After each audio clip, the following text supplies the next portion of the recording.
আসসালামু আলাইকুম everyone, it's me Abhibhai on fire and welcome to my channel. এখানে পঞ্চম রাউন্ডের খেলা চলতেছে আর আমি MP40 হাতে নিয়ে নিয়েছি। MP40 মানে আমি কিং, এখন কিং হয়ে কিংয়ের খেলা দেখাতে হবে। তো আমি এখানে সিঁড়ির কাছে ওয়েট করছি কোনো এনিমি আসে কিনা। ওই একটা এনিমি এসেছে, হেডশট মেরে চাঁদে পাঠিয়ে দিলাম, কনফার্ম করে দিলাম যেন এনিমিটা দ্বিতীয়বার রিভাইভ। তো ওর কাছ থেকে হালকা পাতলা লুট নেওয়ার ট্রাই করলাম, কিন্তু আমার টিমমেট সব লুট নিয়ে গেছে। তো আমি আবারও ওয়েট করতেছি আর কোনো এনিমি আসে কিনা। আরেকটা এনিমি দেখা গেছে, বডি শটে জাতা মেরে আবারও চাঁদে পাঠিয়ে দিয়েছি, কনফার্ম করে দেবো যেন দ্বিতীয়বার রিভাইভ না হওয়ার চান্স থাকে। তো এখান থেকে দেখছি হালকা পাতলা কিছু লুট হিসেবে একটা MP5 পেয়েছি, 2 লেভেলে পেয়েছি। তো আমি আমার নিজের মেডিকেটটা ফুল করে নিচ্ছি। জায়গায় কী ঘটে, এই জায়গায় আমরা 3জন প্লেয়ার অ্যালাইভ ছিলাম, এখন 2জন প্লেয়ার অ্যালাইভ হয়ে গেছি। এখন দেখেন আমি সিঙ্গেলে একা আছি।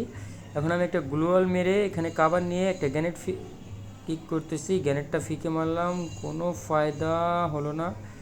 এখন আমি 1v2 সিচুয়েশনে পড়ে গেছি। আমি কি পারবো 1v2 করতে? যদি পারি তাহলে আপনারা আমার চ্যানেলটাকে একটা লাইক, একটা ফলো, একটা সাবস্ক্রাইব করে দিন। এখানে 1v2 সিচুয়েশনে আছি, নিজে প্লেয়ার আসার কোনো চান্স আছে কিনা দেখে নিলাম, নেই। ওইখানে একটা প্লেয়ার আছে, প্লেয়ারটা উপর দিয়ে উঠে ট্রাই করতেছে, ড্যামেজ দিয়ে ট্রাই করলাম, কোনো ফায়দা হলো না। ও অপেক্ষা করবো, গ্লোয়াল ফেটে আসলেই মেরে দেবো। আমি MP5টা হাতে নিয়ে বসে আছি, কখন গ্লোয়াল ফাটাবে। গ্লোয়াল ফাটেছিলে, কোনো ফায়দা হলো না। MP40 দিয়ে জাতা মেরে মেরে দিয়েছি। এখন আমি আমার নিজের মেডিকেট করার চেষ্টা করব, কিন্তু এইখানে ও নো, প্লেয়ারটা নিচে নামার ট্রাই করতেছে। ওকে কনফার্ম করে দিলাম, কনফার্ম করে আবার মেডিকেট করার চেষ্টা করব।